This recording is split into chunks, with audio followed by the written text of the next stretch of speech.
Hi guys, Dave Dog here. Welcome to episode 5, season lucky 7 of our Road to Glory save with Bradford Park Avenue. And there's good news and bad news. Let's see what's been happening on the transfer trail.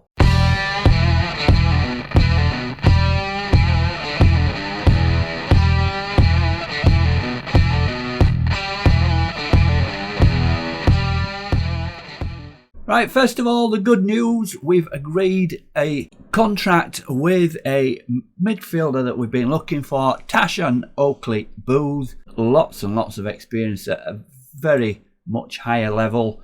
In the Championship with Stoke, he's played going on for 40 games, League One, more than that. For Leamington, 40 appearances, 10 goals, 1 assist, but more recent than that in the National League last season with Notts County. 41 appearances, 1 goal, 10 assists. That's what I'm looking at. We need someone to create chances, and this guy can do it for us. We've offered him a contract. He's accepted it so far, but we've been in this situation before. We don't seem to get them over the line, especially for midfielders. But more good news is we have made a signing. If we look at the transfers and transfer history, we've brought in Jaden Wareham. Told you about the contract offer in the last episode. He's now signed for us. That's the good news. Jaden Wareham played for arch rivals Guiseley previously, and he's now our striker. But the bad news is coming up when we go through the recent results. So let's get on to that now. In the last episode, we lost away to Fylde 1-0. Didn't play very well.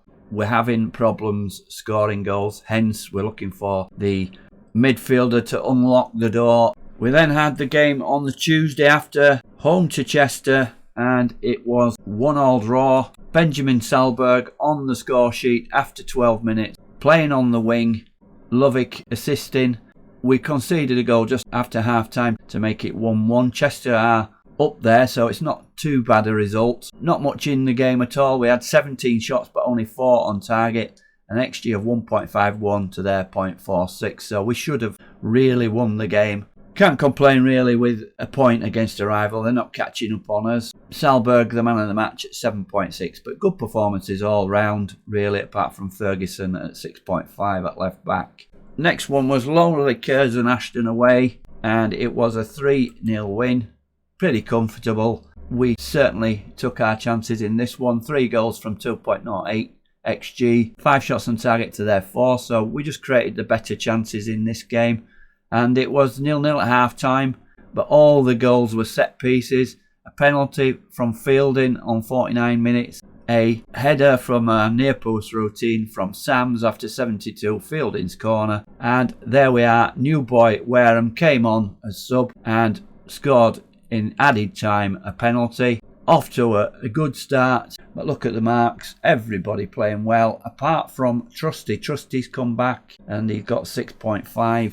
And it's a little worrying. He comes back from these injuries and it takes him a bit of time to get up to speed. Donaghy also 6.5, forced Wareham into the action. Just a word about Lovick. He complained again about not playing on the wing. We had some conversation and it was felt that it was best if he moved on. As I've said, his form has not been brilliant so far this season. With that transfer listing, he lost the captaincy. And Tom McCauley is now the captain. So on to the next one. And it was our FA Trophy 3rd round tie. After beating Evesham 2-1 in the 2nd round. We played Witham. Never heard of them before. What a game this one was. 5-2 and a comfortable win. Although the scoreline was made to look respectable. Aina opened the scoring for the visitors on the 2nd minute. A bit unfortunate really. The ball was crossed in from a corner. Barber in goal, came out, missed it, hit Aina and fell and trickled over the line. So off to a bad start. But Hinchy soon got us back on track. A minute later, equalising. Wareham then in his first full appearance made it 2-1 on 15. Trusty from Wareham's assist on 30 made it 3-1. Sams then scored to make it 4-1 on 37. And Lovick made it 5-1 just before half-time, before Ngoy had one ruled out just after half-time. Ngoy playing well in this one, 3 assists, and getting the man of the match award at 8.5. So 5-2 into the next round. So the next game was Hitchin at home, mid-table Hitchin. And again, we struggled. It was Sam's scoring quite a few goals. Now let's just have a look at that one. It was Hinchy. It was from a corner, but it was Hinchy recycling the ball back into the penalty area. And if we see here, Fielding takes a corner, headed out by them. Hinchy goes in, wins the ball into the middle. Sam's knocks it in at the second attempt. And this is where the bad news comes in. Wareham injured on the 76th minute, and he's out for 4 to 6 weeks. It's a groin strain, probably putting him in too quickly. He's not played this season. We've suffered for that. Not much in the game. 5 shots on target to us, 2 to them. Sam's getting the man of the match for the goal. And again, Trusty not playing well. 6.4. Certainly not looked right. And Salberg 6.6. Not hitting the heights that he has been doing, but a good defensive performance. Sam's 8.6. Aina 7.5. Fielding 7.4. Sheridan 7.3. Even the worst of them, Beckwith 6.8. Reasonable mark. So defensively, we seem to be good. If we can get the attack firing, this promotion shouldn't be far away. So the next one was another 1-0 loss away to Spennymoor. Spennymoor just outside the playoffs. They're about 9th or 10th. Look at those yellow cards for them. 8 yellow cards. Surely they should have got a second one. The way they're just sharing these cautions around. The goal came after 77 minutes. That guy, a thorn in our side, Al Jahadami with the cross. Smales Braithwaite heading it in. Yeah, Al Jahadami used to play well against us for Guiseley, and I looked at signing him, but he turned us down. In the game wise, not much in it. 7 shots on target for us to their 5. They slightly better chances. 19 corners in all the game. Probably a game where we should have got something, but up front, not firing. Look at those marks up front, and even Hinchy at 6.6. And Goy, Trusty, Salberg, Donaghy. So another 1-0 defeat. We then moved on to Scarborough away. So 3 games in a week. Not too unhappy with this result. Scarborough are flying. This made it 10 without defeat at home for them. And they're in the playoff picture. We did nothing. We were really lucky to get a 0-0 draw. Mainly due to a good performance from Tom McCauley in goal. Showing us captain leading the way.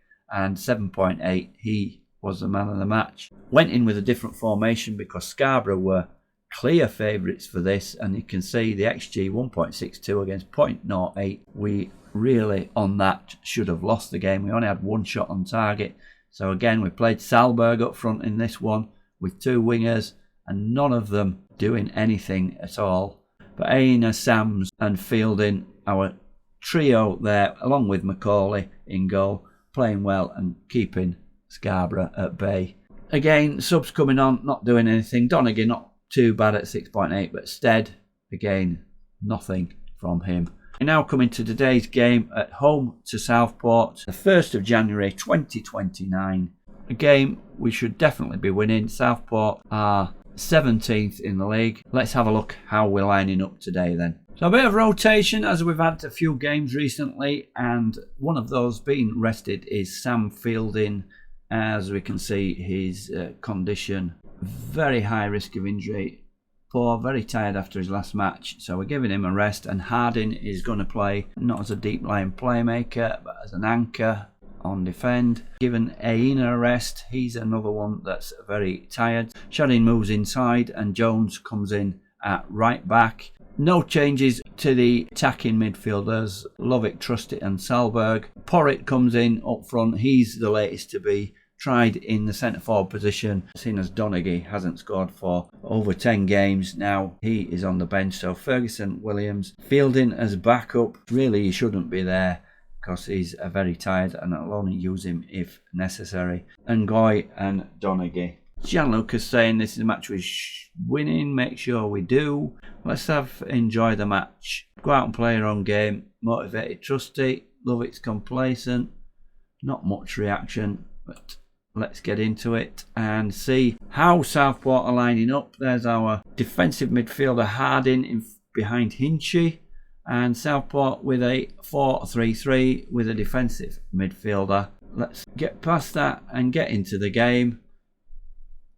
We are big favourites for this one. Here's a free kick. Harding knocks it in and it's just wide. I think it was Shering, was it, with that one?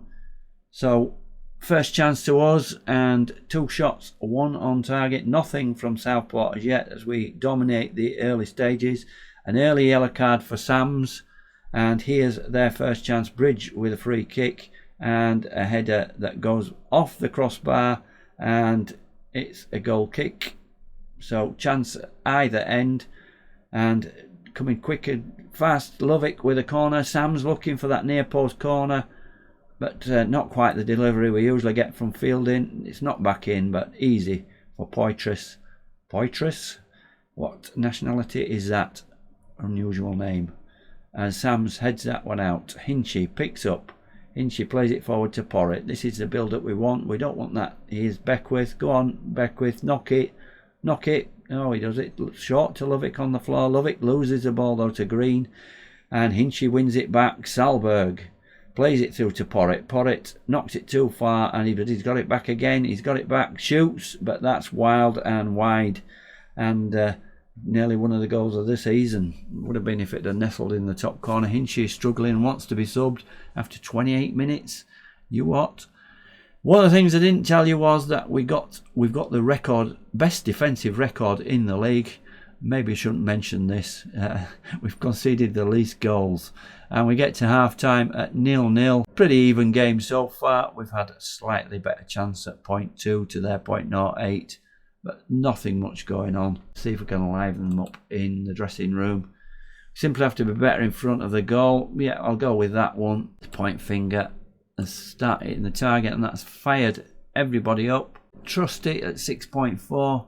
He's certainly not hitting the form we know he's capable of. He's looking fired up. See if we can do better in the second half as we start the game. And momentum really going Southport's way in the first half, just slightly. Oh, a penalty. What for? Sams was too aggressive towards Cam. Too aggressive in winning that header, Sam. You get some really debatable penalties. Bridge with the penalty and beats the dive of Macaulay, and it's 1-0 to Southport. Let's encourage the team. We don't want to see that penalty again, so skip that. Bridge opens the scoring, and Southport 2 shots on target. They're having the better of the game. I'm going to go into positive now because we need to get back in this game. Lovick with the corner, and Harvard gets that one, but Salberg picks up again, back to Lovick. Lovick knocks it out to the edge of the box. Harding, and it's a shot that skims the crossbar, and we've had 1 shot on target, 0.23 xg. We're certainly not creating anything at all. 77 minutes. We've got to change something here. Look at this. Very poor Shering, very poor Sams, poor Beckwith, very poor Hinchy. 6.1 for Trusty. What has happened to Tate Trusty? Where's the guy who was scoring the hat-tricks and laying goals on? Porritt, 6.2, he's poor. We're going to put Donaghy up front for Porritt. We're going to put Salberg on the wing. We're going to put Lovick in as 10 and Goy on to play on the right. Winger on attack. Yeah, we've got to put Williams on then for Hinchy and play him in the role he wants to play. Central midfielder on attack. So that's 3 changes, and we're going to the final stages of the game. 1-0 behind. Let's shout and demand more. Do it, whatever it is, pressing whoever. But it's 1-0. We're going to go down again at the 1-0 defeat. And we just can't score at the moment. Since Wareham got injured, things have gone awry. Sam's getting the man of the match. Pretty poor performances all round from everyone else. Let's go into the dressing room and give them a rollicking. We weren't good enough. It's as simple as that. We must improve. We're going to point finger and say that. And Shering is nervous. Now let's see where that leaves us in the table. We're still there, a point clear from Darlington, 2 points clear from Chester, 3 queuing up behind us now, and we really need to change our form. How did Darlington do. They beat Spennymoor at home 2-1, a last minute goal gave them the win. Chester won 3-2 at Banbury, and Scarborough, who we got that fortunate point from, they won 2-0 at Chorley. So the team's in form behind us, and it's not looking good at the moment. We need to get Wareham back. We need to get this central midfielder. There we have it. Face late pressure to finalise transfer. Rumoured interest: Chelmsford, St Albans and Darlington. So we're going to lose out to him, no doubt. So I think we'll come back for this FA Trophy 4th round tie. It's against Dartford at home. Dartford are National League and are 5th in the league. They've won 13, drawn 7, lost 7. Notts County have dropped down since we played them. Probably a better team than them, but we have home advantage this time. So that's where we're going to come back. So a couple of league games, Brackley away and Warrington at home, to try and get some form back. We've gone 3 games without scoring. We've only conceded 2, but that's a draw and 2 defeats. We've only scored 1 goal in 4 games since Wareham got injured. How long has he got before he comes back? Between 6 days and 3 weeks. He might be back for that cup tie, but we've got to be careful with him. And it's not going well. The central midfielder, we just can't get one over the line. I may be surprised and Tash and Oakley Booth will come and play for us rather than these other teams that are lining up now. So I hope you've enjoyed this episode more than I have. We're in a little bit of a rut at the moment, but we're still top of the league by a point. Thank you very much for watching. This is Dave Dog, down but not out yet. Come back for more adventures in the Bradford Park Avenue story. Bye for now.